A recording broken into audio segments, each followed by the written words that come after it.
Welcome to ஆத்மா. காது கேட்காத, வாய் பேச முடியாத ஒரு 16 வயசு சிறுமியை 4 பேர் சேர்ந்து பலாத்காரம் பண்ணி அவளை கொலை பண்ணிட்டாங்க. அந்த மல்லியுடைய ஆத்மா அந்த 4 பேரையும் பழிவாங்க துடிச்சுக்கிட்டு இருக்கு. அதில் முதல் பலி ஷேர் ஆட்டோ டிரைவர் அருண். அடுத்தது யார் பார்க்கலாம். சுந்தரண்ணே, என்னப்பா இங்க? சுந்தரண்ணே, கோபால், உன்னை இந்த பக்கம் வரக்கூடாதுன்னு சொல்லியிருக்கல்ல. நீங்க ரொம்ப நல்லவருன்னு அதான் உங்களை பார்த்துட்டு போலான்னு வந்தேன். ஆமா, டைல்ஸ் ஓட்டுற வேலைக்கு போறேன்னு சொன்னீங்க, அந்த வேலையை ஒழுங்கா பார்க்கலையா? நான் போறேன்னு. இன்னைக்கு லீவு. சண்டே தானே லீவ் விடுவாங்க, இன்னைக்கு என்ன? சண்டேவும் லீவ் விடுவாங்க, ஆனாலும் இன்னைக்கு லீவ் விடுவாங்க.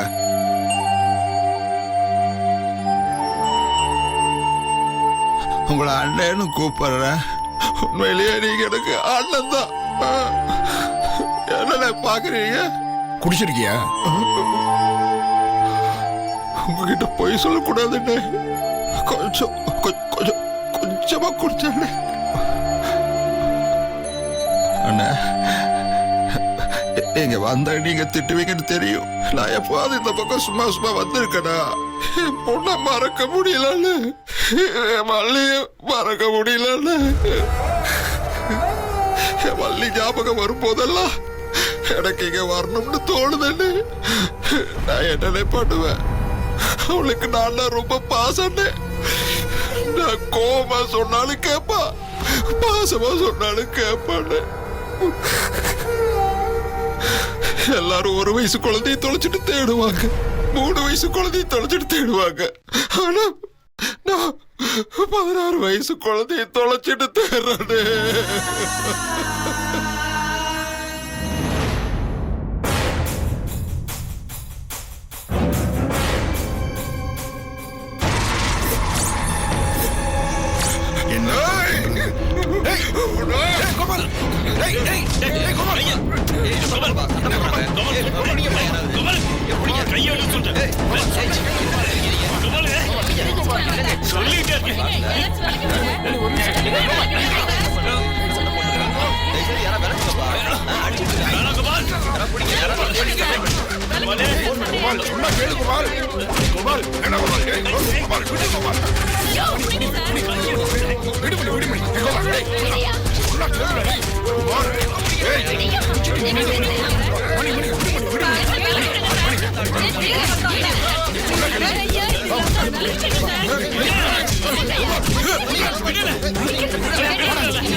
என்ன சொன்ன கேட்க மாட்டேன். என்ன பண்ற நீ? இவனாலதான் என் பொண்ணு செத்து போச்சு. ஒழுங்கா வேலை பார்த்துருந்தா இப்படி நடந்திருக்குமான்னு.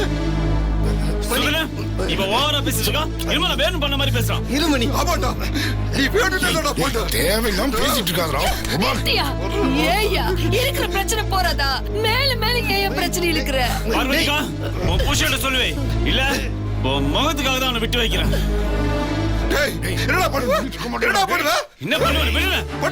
இவனை கூட்டிட்டு போ. மறுபடியும் இந்த பக்கம் வரக்கூடாது. நீ மணி போ, மணி போய் வேலையை போற. மணி நீ வா, மணி வா, முதல்ல வா. என்ன பண்ணிட்டு இருக்க நீ? சரியான காட்டான இருப்பான் போல இருக்க. சரி, அவன் கோபம் அவனுக்கு, நீ விடுப்பா. என்ன பெருசு? எப்படி விட முடியும்? நான் சும்மா இருக்கணுமா? ஆமாண்டா, சும்மா தான் இருக்கணும். அன்னைக்கு அந்த பொண்ணுக்கு உயிர் இருக்கு, காப்பாத்திடலான்னு சொன்னேன். நீ தான் கரண்ட் ஷாக்க கொடுக்கலான்னு சொல்லி என் வாயை அடைச்சிட்ட. இப்ப என்ன சொல்ல வர நீ? நான் தான் கொலை பண்ண சொல்ல வரியா? ஏய், கத்தாதடா. நம்ம எல்லாரும் தான் செஞ்சோம். ஒருவேளை அன்னைக்கு மல்லியை காப்பாத்தி இருந்து அவ நம்மளை காட்டி கொடுத்திருந்தா கூட கேஸ் ஜெயிலுன்னு முடிஞ்சிருக்கும்பா. இப்ப என்ன ஆச்சு? அவ ஆவியா வந்து நம்மளை பழி வாங்கிடுவாளோன்னு பயமா இருக்குப்பா. வந்து என்ன, அதான் வந்துட்டாளே. அருண் தானா சாகலன்னு நீ தானே சொன்ன. அதுக்கேத்த மாதிரி அருணோட சாவல அவளை பார்த்து நான் பயந்தேன். அப்ப எனக்கு எப்படி இருந்தது தெரியுமா? என்ன சொல்ல வர நீ? அவளை காப்பாத்தி நம்மள ஜெயிலுக்கு போயிருக்கலாம்னு சொல்றியா? ஜெயிலுக்கு போயிருந்தாலும் பரவாயில்லப்பா. இப்ப உயிர் போயிடும்ல பயமா இருக்கு. ஒண்ணு, நாம இந்த ஊரை விட்டு வேற ஊருக்கு போயிடணும். இல்ல ஒரு நல்ல மந்திரவாதியை பார்க்கணும்பா. பெருசு நீ பாரு, நீ நினைக்கிற மாதிரிலாம் எதுவும் நடக்காது. என்ன நாம கொஞ்சம் ஜாகிரதையா இருக்கணும், அவ்வளவுதான்.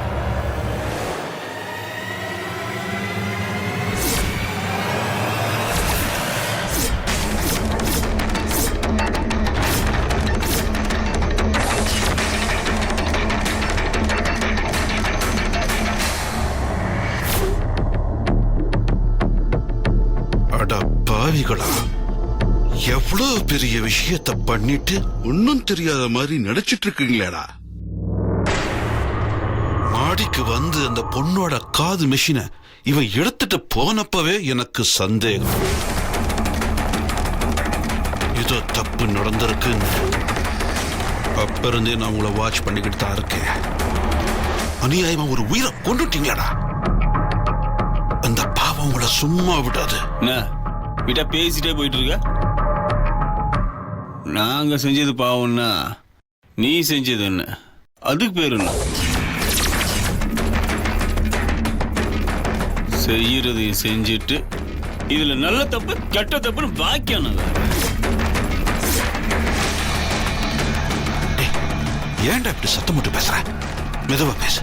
நான் அப்படிதான் பேசுவேன். எங்க தைரியம் தான் எல்லாத்தையும் கூப்பிட்டு பார்க்கலாம். டேய் மணி, ஏண்டா நீயே கத்தி கூப்பாடு போட்டு காட்டி கொடுத்துருவ போல இருக்கடா. கொஞ்சம் மெதுவா பேசுடா. நேத்த மெதுவா பேசுறது வாய மூடி சொல்லிட்டேன். எல்லாம் உன்னால வந்ததுயா. நாங்க தான் கூலிக்கு வேலை செய்யற கணக்கா செஞ்சிட்டு இருக்கோம். நீ படிச்சவன் தானே? வீட்டுல கல்யாண வயசுல ஒரு பொண்ணு இருக்கு. இந்த வயசுல சபலம். இதுல பெரிய மனுஷன், வெளியில பேர் வேற. மணி, இப்ப நீ அமைதியா இருக்க போறியா இல்லையா? சும்மா இரு பெருசு, வேண்டாம். நம்ம உண்டு நம்ம பொழப்பு உண்டுன்னு வேலையை பார்த்துட்டு போயிட்டு இருந்தோம். இந்த ஆளை பார்த்து தான் நாமளும் போதையில தப்பு பண்ண வேண்டியதா போயிடுச்சு. வெளியில இருந்து பார்த்தா சந்தனம் மணக்குது, உள்ள போய் பார்த்தா தானே தெரியுது சாக்காடன்னு. நான் தப்பு பண்ணேன் தான் ஒத்துக்கிறேன். ஆனா அப்பெல்லாம் அந்த பொண்ணு உயிரோட இருந்துச்சு. நீ கொஞ்சம் கொஞ்சமா கொண்டுட்டு இருந்த, எதிர்பாராத விதமா நாங்க முழுசா கொண்டுட்டோம். அவ்வளவுதான் வித்தியாசம். ஏதோ ரூபத்துல அந்த பொண்ணு என் ஃப்ரெண்ட கொண்டுடுச்சு. சொன்னல, இந்த பாவம் அப்படி ஒண்ணு இருந்தா அதுல உனக்கும் ஒரு பங்கு இருக்கியா? மல்லி ஆவியா வந்து பழி வாங்குறது உண்மைன்னா அடுத்து அவ ஒன்னதான் கொல்ல போறா.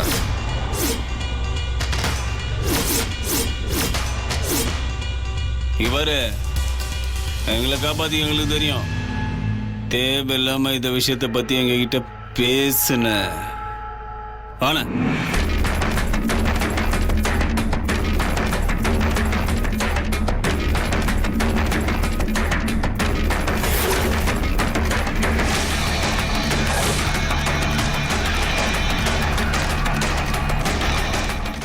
மணிக்கு எந்த ஆபத்து வந்தாலும் அது ராகவனுக்கு சேர்ந்து வரும்னு மணிக்கு நல்லாவே தெரியும்.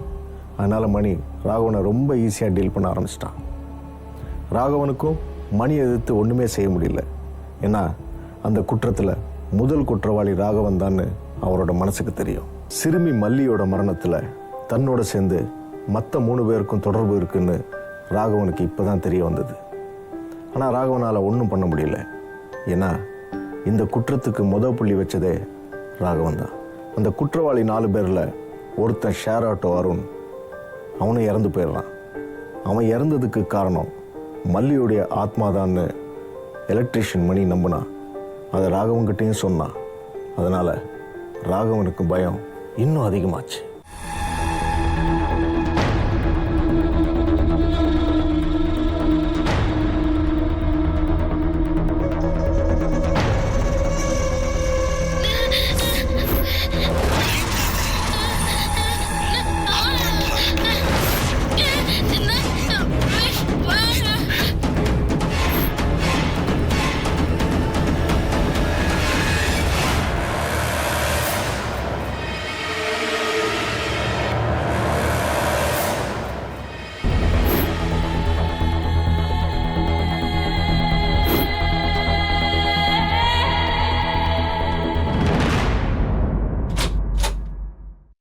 படிச்சவன் தானே? வீட்டுல கல்யாண வயசுல ஒரு பொண்ணு இருக்கு. இந்த வயசுல சபலம். மல்லி ஆவியா வந்து பழி வாங்குறது உண்மைன்னா அடுத்து அவ உன்னதான் கொல்ல போற.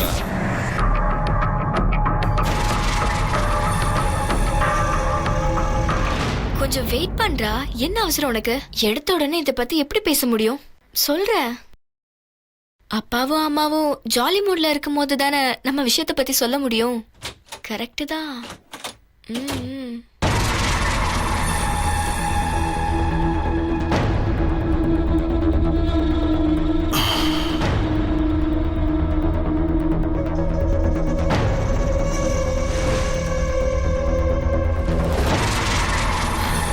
சரி சரி சரி, நான் அப்பா கிட்ட பேசிட்டு உன்னை கூப்பிடுறேன்.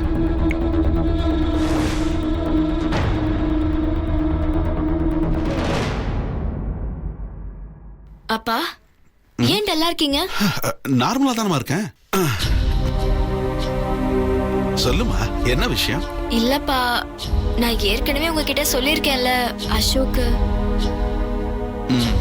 இந்த சண்டே உங்களை பார்க்க வீட்டுக்கு வரட்டுமான்னு கேக்குறான்ப்பா. என்னப்பா சொல்ல? வர சொல்லட்டுமா? காயத்ரி, உனக்கு திரும்ப திரும்ப சொல்லிக்கிட்டே இருக்க. இதெல்லாம் நம்ம குடும்பத்துக்கு ஒத்து வராது. நான் ஒத்துக்கவும் மாட்டேன். நீ மட்டும் தான் சொல்லிட்டு இருக்க. அப்பா இன்னும் ஒண்ணும் சொல்லலையே. அப்பா சொல்லுங்கப்பா, வர சொல்லட்டுமா? சொல்லிட்டு தான் இருக்கியே தவிர போட்டோவையே காட்ட மாட்டேங்கிறியே. என்னோட FB-ல நீங்க அவனை பாத்திருக்கீங்கப்பா. ஆனா அவன் தானே உங்களுக்கு தெரியாது. போட்டோவை பார்த்து ஓகே பண்றதுல ஓல்டு ட்ரெண்டுப்பா. வீட்டுக்கு வர சொல்றேன், பேசி பார்த்து உங்க முடிவை சொல்லுங்க. வீட்டுக்கு வரதுக்கெல்லாம் நான் அனுமதிக்கவே மாட்டேன். ஏங்க, நீங்க இதுக்கு ஒத்துக்காதீங்க.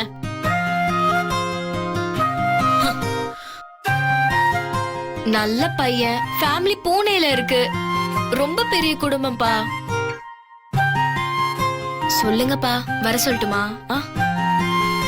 சரி, வர சொல்லு. தேங்க்ஸ் பா. Thank you.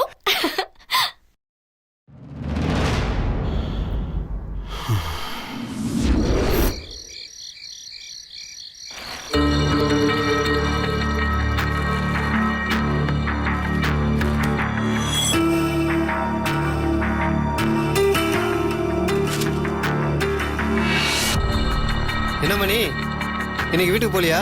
இல்லைண்ணே, கொஞ்சம் லேட் ஆகும். வேலை முடியலன்னு எல்லாரும் கத்திட்டு இருக்காங்கண்ணே. அதான். நீ சாப்பிடலண்ணே? இல்ல, நீ சாப்பிடு, எனக்கு பசிக்கல. கொஞ்சம் லேட் ஆகும்பா.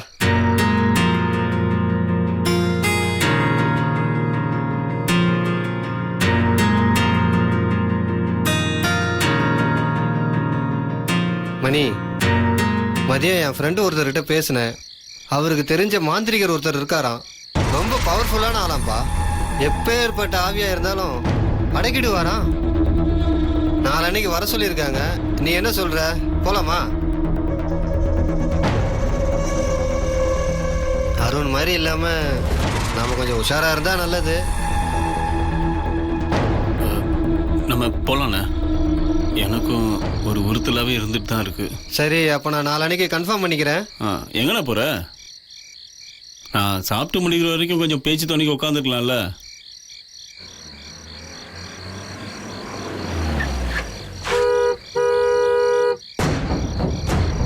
மணி, நீ சாப்பிடு மணி, நான் வரேன்.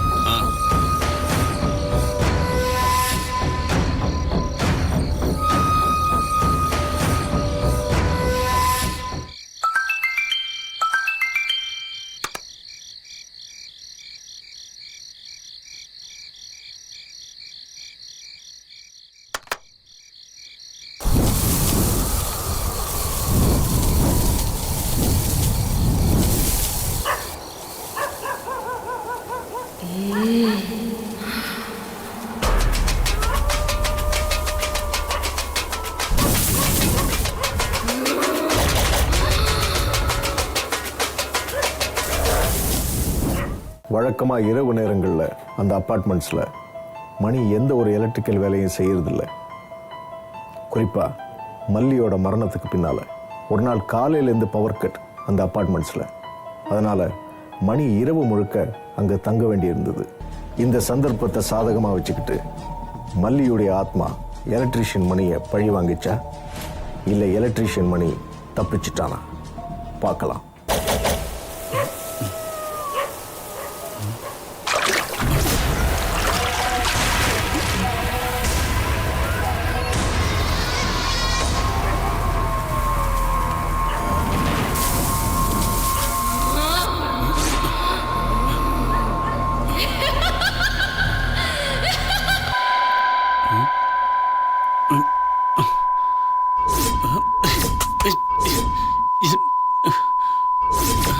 ஒன்றுமே கேட்கல.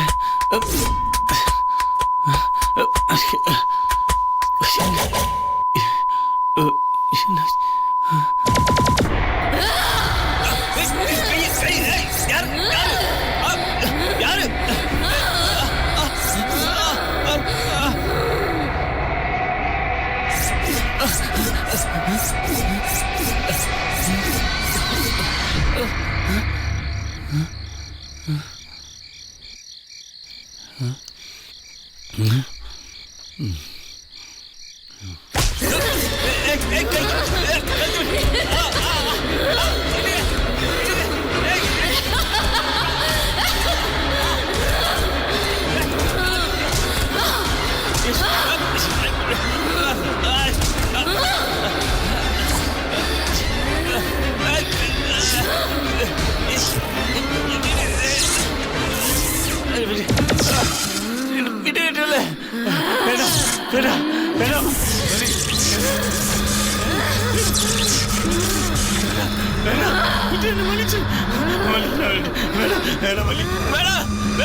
நான் அப்புறம் கூப்பிடுறேன்.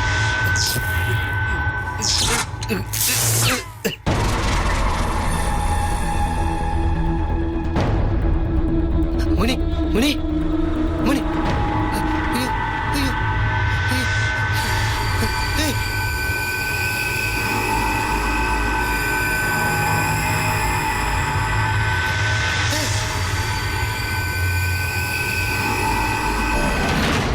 மணி மணி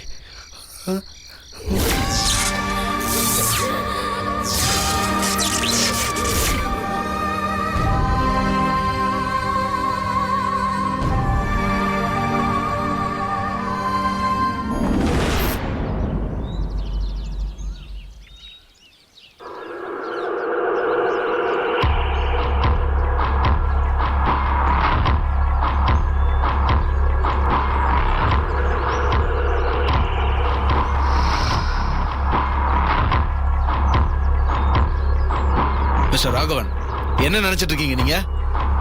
ஏற்கனவே ஒரு ஆக்சிடென்ட் நடந்திருக்கு. அப்பவே சொன்னேன் பாதுகாப்பு ஏற்பாடுலாம் பக்காவா இருக்கணும்னு.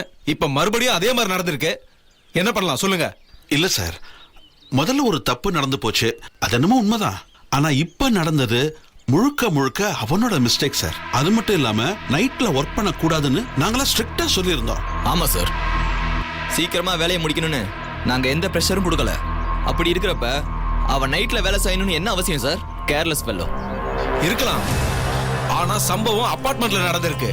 அதனால நீங்க தான் பொறுப்பு. சார் நான் சாரி, இந்த விஷயத்துல என்னால எந்த உதவியும் பண்ண முடியாது. ஒரு தடவை தெரியாம தவறு நடந்து போச்சுன்னு சொன்னீங்க, உதவி பண்ண. இப்ப ரிஸ்க் எடுக்க நான் விரும்பல. எஃப்ஐஆர் ஃபைல் பண்ணிடுறேன். கோர்ட் என்ன முடிவு எடுக்குதோ அதை நீங்க செய்யுங்க. கான்ஸ்டபிள், ஆம்புலன்ஸ் எப்போ வருது? சார் இன்னொரு 10 நிமிஷத்துல வந்துடும் சார். போஸ்ட்மார்ட்டம் முடிச்சு பாடி அவங்க ஃபேமிலி கிட்ட கொடுத்துரு. Okay sir.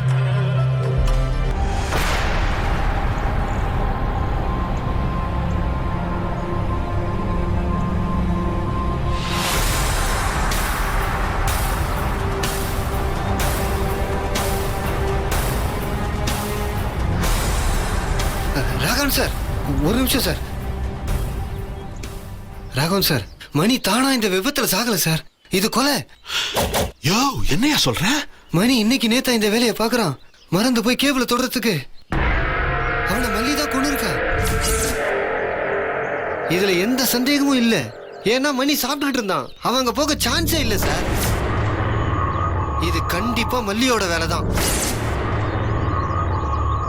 நேத்து அருண், இன்னைக்கு மணி, நாளைக்கு ஒண்ணு நீங்க இல்ல நான். மல்லியுடைய கேஸை பார்த்த அதே இன்ஸ்பெக்டர் தான் மணியுடைய கொலைகேஸையும் பார்த்தார். மல்லி கேஸை பெருசுப்படுத்த வேண்டாம் அப்படின்னு செக்ரட்டரி ராகவன் சொன்னதுனால இன்ஸ்பெக்டர் அந்த கேஸை ஃபைல் பண்ணல. ஆனால் மணியுடைய கேஸை அவர் நிச்சயமாக ஃபைல் பண்ணணும்னு பிடிவாதமாக இருந்தார். அதுக்கு ராகவனும் மறுப்பு எதுவும் தெரிவிக்கல. ஏன்னா ராகவனுக்கும் மணியுடைய கொலைக்கும் எந்த சம்மந்தமும் இல்லை, எந்த தொடர்பும் இல்லை. அதனால டக்குன்னு ஓகே சொல்லிட்டார். மல்லியோட கொலையில் சம்பந்தப்பட்ட 4 பேரில் 2 பேர் அமானுஷ்யமான முறையில் பலியாயிட்டாங்க. இது மீதம் இருக்கிற 2 பேருக்கு பயத்தை ஏற்படுத்துச்சு. மல்லி ஆத்மாவுடைய அடுத்த டார்கெட் அப்பார்ட்மெண்ட் செக்யூரிட்டியா ராகவனா?